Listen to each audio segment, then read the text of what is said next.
Revision part से start करेंगे एक कंपनी को और हम लोग समझने की कोशिश करेंगे और साथ में कुछ आपको डेटा दिखाएंगे। हमारी यूट्यूब की जर्नी स्टार्ट हुआ था थोड़ी-थोड़ी पहले की बात है और हम स्टॉक मार्केट में काफ़ी दिनों से तो थे लेकिन यूट्यूब पे बाद में आए थे और हमने इस कंपनी को लेकर के एक स्टडी किया था। 2 अप्रैल की बात है। अब ये संयोग कहिए या प्रयोग कहिए मुझे नहीं पता। लेकिन यदि आप लोग देखेंगे तो शायद अचंभित हो जाएँगे। जो इस कंपनी में हमने देखा कि अच्छा इसका पोटेंशियल्स काफ़ी ज़्यादा चल रही थी उस टाइम पे। ख़ास करके सोलर सेक्टर को लेकर के और हम ख़ास करके सोलर सेक्टर के लेकर काफ़ी ज़्यादा स्टडी कर रहे थे। और नियर अबाउट की बात करूँ तो मैं सोलर सेक्टर के ऊपर भी मैंने एक स्पेशल वीडियो बेसिस बनाया था जिसमें मैंने कहा था कि सोलर सेक्टर जो है वो सोना और हीरा से जो आने वाले समय है उसमें इन्वेस्टमेंट की पॉइंट ऑफ व्यू से ज़्यादा ग्रोथ का पोटेंशियल्स बनती है। ये टाइम फ्रेम की बात है 2 अप्रैल का टाइम था और स्टॉक की प्राइस उस टाइम पे 125-26 के आसपास चल रही थी। नियर की बात करूँ, कुछ ही दिनों के बाद जो इनकी फंडामेंटल बेस था, उसके बेस पे देखा कि ₹250 हो गया। ऐसा मैंने पहले कहा कि मैंने कोई प्रयोग या उपयोग की बात नहीं कर रहा हूँ। 250 हो गया और आज दोबारा मार्केट में देखने को मिला कि अभी लगातार मार्केट में ये एक लगातार प्रॉफिट बुकिंग चली थी और नियर अबाउट उसी प्राइस के आस-पास के आके अटकी है। क्या लगता है इसको लेकर के? आगे चल कर के क्या लगता है कि इसको हम आपके सामने पहले उस डेटा को भी ले लेते हैं जो आप समझ पाएँगे हमने क्या बेस एक्चुअली में हमने आपको बताया था कि नहीं बताया था। इन सबको काटना पड़ेगा मुझे। आइए जानने की कोशिश करेंगे। हमारी एक चैनल है नवोदय स्टॉक मार्केट एजुकेशन या इन्वेस्टर्स एजुकेशन को लेकर के हम अवेयरनेस को लेकर काम करते हैं। यहाँ पे completely learning point of view से हम स्टडी करते हैं और आपके सामने रखते हैं। हमने स्टडी किया था इस कंपनी को लेकर के जो 7 महीने पहले की बात है। जो मैंने कहा कि 2 अप्रैल का टाइम फ्रेम था। अच्छे खासी रैली के बाद सोचने वाली बात है आज दोबारा मेरा निकल के आती है अच्छा क्या दोबारा उसी लाइन आइटम पे आके खड़ी हुई है क्या? क्या लगता है कि यहाँ से दोबारा मार्केट एक लंबी पीरियड के लिए जा सकती है या थोड़ा-सा इसमें पैनिक बना सकती है? इन सभी पहलुओं की तरफ हम जानने की कोशिश करेंगे जिसका नाम है वाह सोलर लिमिटेड, जो सोलर सेक्टर की एक बड़ी दिग्गज कंपनी के तौर पे उभरता चेहरा था। आजकल तो नई-नई काफ़ी सारी सोलर सेक्टर की कंपनी आ गई है। हम उसमें ज़्यादा नहीं जाना चाहते। फिलहाल हम यहाँ जो स्टडी किए तो उसका रिविज़न पार्ट लेके चले हैं। रिविज़न पार्ट में हमारे सामने क्या दिखता है हम उसपे समझने की कोशिश करेंगे। जो कंपनी के पास देखा है तो 10 पॉइंट करीब साढ़े 10 मेगावाट सोलर पावर प्रोजेक्ट की बात उन्होंने गुजरात बेस किया था। इसके अलावा उन्होंने भोपाल एयरपोर्ट पे किया था। इसके अलावा उन्होंने फिलहाल देखा जाए मंशा पंजाब के अंदर इनका प्रोजेक्ट 4 मेगावाट की बात की थी। प्रोजेक्ट बहुत बड़ी-बड़ी नहीं थी, छोटी-छोटी प्रोजेक्टें थी। बड़ोदरा, गुजरात के अंदर इनका प्रोजेक्ट रहा था और इन पार्टों से यदि हम उन पहलुओं की तरफ सुलझाने का प्रयास करें, तो हमारे सामने दिखता है कि फंडामेंटल वैल्यू से दोबारा जो बुक वैल्यू था 136 उससे दोबारा मार्केट नीचे आ चुका है।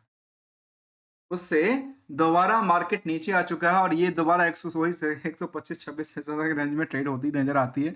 हमें देख कर के अट्रैक्टिव लगा और लगा कि अच्छा इस पे रिविज़न करना चाहिए, क्या-क्या स्टॉक अच्छी खासी रैली दिया और सिंगल से गोल्डन रूल को हम लोग डिस्कस करेंगे दोस्तों। जो गोल्डन रूल कहता है कि मार्केट में हमेशा पैसा मिलना चाहिए, सबको मिलना चाहिए, बराबरी में मिलना चाहिए। लेकिन सर हम लोग समझते हैं एक का पैसा पॉकेट से निकलता है तो दूसरे के पॉकेट में बढ़ता है, मार्केट में ऐसे चलती है क्योंकि नंबर ऑफ शेयर जो होती है ना कंपनी को लेकर के, वो लिमिटेड होती है। उसमें बहुत बड़ी फेरबदल नहीं आती है। 1 करोड़ 33 लाख की 33 लाख नंबर ऑफ शेयर थे।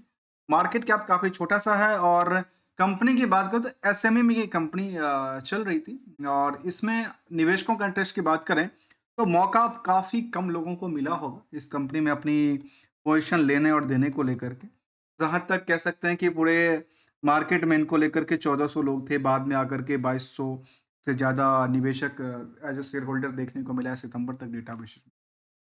तो इनकी फंडामेंटल को दोबारा समझने की कोशिश करते हैं जो कि फिलहाल इनकी इंटरेस्ट रेट काफ़ी छोटा-सा था। आरओई का आंकड़ा भी काफ़ी बेटर नहीं था फ्रॉम द 3% से 3% अभी डेटा कहती है। लेकिन कंपैरिज़न विद द इंडस्ट्रियल के पीस से आज भी जो स्टॉक है ना, वहाँ पे जो निवेशकों का इंटरेस्ट है वो काफ़ी बेटर है फ्रॉम द अदर कंपनियों के कंपेयर करके देखा जाए तो। द अर्निंग पर शेयर 10 रुपए के अकॉर्डिंग बहुत ज़्यादा अर्निंग नहीं करती आज भी। लेकिन प्रमोटर की होल्डिंग में ये देखा गया कि प्रमोटर 67% की होल्ड कर दी है और उसमें से 75% तो उन्होंने प्लेज करके रखा।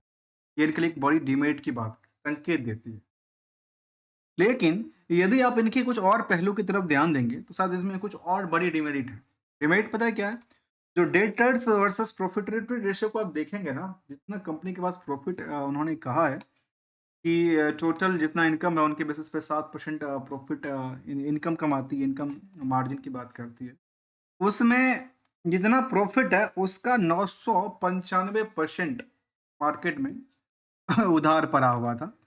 और अभी की बात करूं तो 2009 में कंपनी बनी थी Waugh solar limited is the business of the solar power generation and the it's transmission का कामकाज पे इनका फोकस रहा, जिसपे हमने देखा कि थोड़ा बहुत करके इनके पास प्रोजेक्ट हैं और कामकाज थोड़ा बहुत करके अलग अलग प्रोजेक्टेड हैं इनके पास, और अलग अलग नंबर की बात किया जा सकता है। रिजल्ट के पॉइंट ऑफ व्यू से समझें तो कंपनी कहते हैं ना, जो कई बार कुछ अच्छी निकल के आती है, कुछ रिस्क फैक्टर के बेसिस पे रिस्क बड़ा लंबा हो जाता है कई बार, तो हाफ ईयरली इनका रिजल्ट आया था। और रिजल्ट के पॉइंट ऑफ व्यू से हम इसकी समझें तो यहाँ पे देखा गया कंपनी में जो एक लंबी गिरावट थी मार्च 24 के दौरान। उसके बाद मार्केट में क्या चला, मार्केट में लगा कि अच्छा दोबारा मार्केट दोबारा शायद डिप पे जाएगी या अपर पे जाएगी, ऐसा अंदाज़ा लगाना मुश्किल था क्योंकि मार्केट हमेशा ट्रेंडिंग वेव लगातार चल रही थी। यहाँ के लगे मार्केट तो लगातार टूट गया। हमारा मार्केट में क्या हुआ, इसको कहते हैं सस्टेन करना, सस्टेनेबिलिटी की बात कहती है। और यहाँ पे ऑपरेटिंग प्रॉफिट मार्जिन तो काफ़ी ज़्यादा गिरावट दर्ज करती है। जो लगातार प्रॉफिट बना रही थी कंपनी, वहाँ पे आकर के इसमें नेगेटिव सेंटीमेंट दे रहा है। नेगेटिव के पीछे इम्पैक्ट क्या कर रहा है पता है? कहती है जो यहाँ पे बर्डन क्या बना रही है, बर्डन बना रही है क्या, कुछ ज़्यादा नहीं, क्योंकि कंपनी के पास जो बर्डन बनाने की पहला पहलू है वो है इसको लेकर के, क्योंकि ऑपरेटिंग प्रॉफिट मार्जिन काफ़ी बेटर था तो आप रिजल्ट भी आप इंटरेस्ट भी ज़्यादा पे कर सकते थे।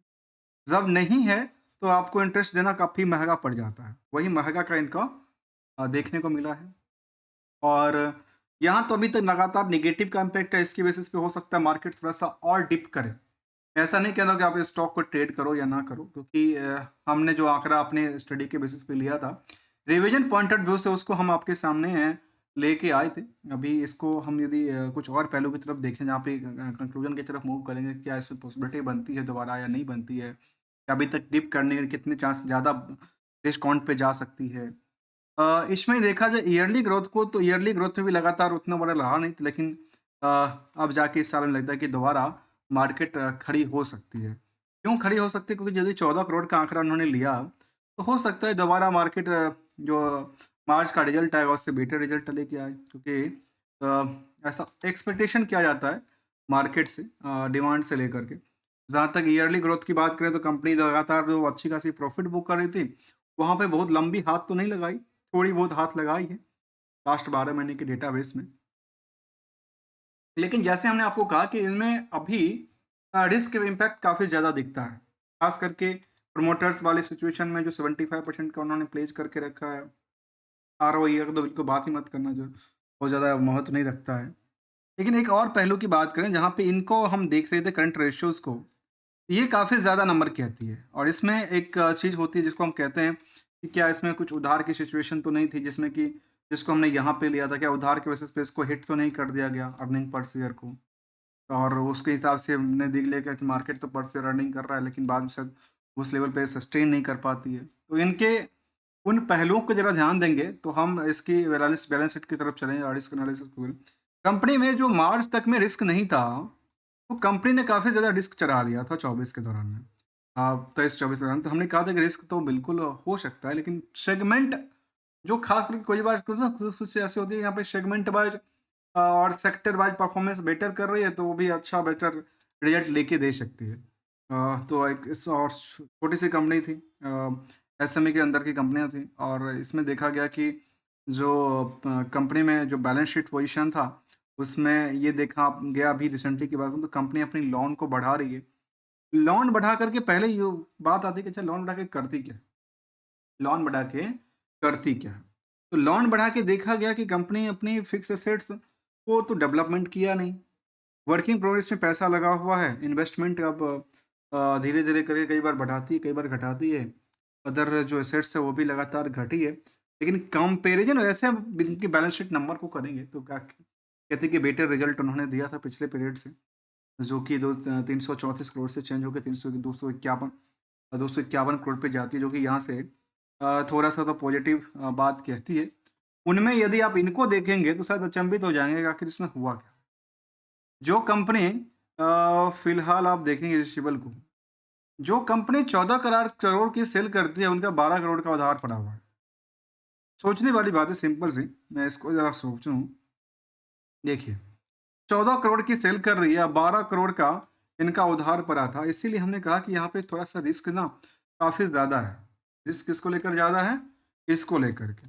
जहाँ पे total income net income margin 7% ही बना पाती है। जितना सेल किया उनका 74% से ज़्यादा उनका उधार पड़ा हुआ है और जितना प्रॉफ़िट हाथ में बुक कर रही है, उसका करीब 1000% के आसपास के आंकड़ा देख लीजिए जो मार्केट में उनका रिस्क इम्पैक्ट को दर्शाता है।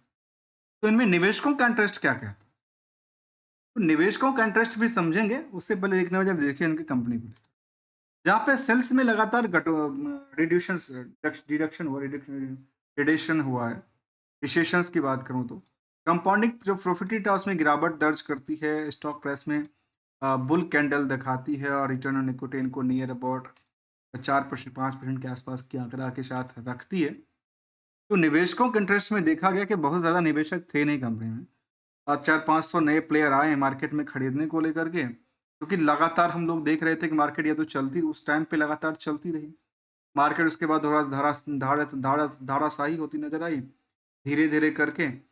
और यहाँ पे मैं बात इसलिए कर रहा था, इसकी चार्ट लेवल को देखेंगे तो शायद समझ में आती है, कि जो लगातार बॉटम टू बॉटम था, उसको ब्रेक डाउन करने की सिचुएशन में थी। और यहाँ पे देखिए मार्केट में क्या हुआ, एक ही रेंज में आकर के उन्होंने जगह बनाई है। इसमें गिरावट नहीं था, इसमें गिरावट भी बहुत ज़्यादा नहीं था और ये इसका सपोर्टिंग लेवल ले रहा है, कहाँ का? ये नियर अबाउट इस प्राइस के आसपास सपोर्टिंग लेवल ले रहा है।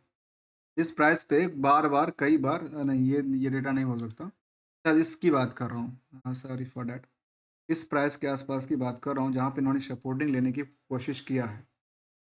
जहाँ पे पहले भी एक लंबी सी कतार में आके खड़ी हुई थी। उसके बाद मार्केट ने लंबी उछाल भी लिया और एक सिंगल से हम गोल्डन रूल को तरफ डिस्कस करेंगे, जो आखिर इसमें कौन सी चीज़ें ऐसी है जिसको इम्पैक्ट और हिट किया जा सकता है चीज़ों को।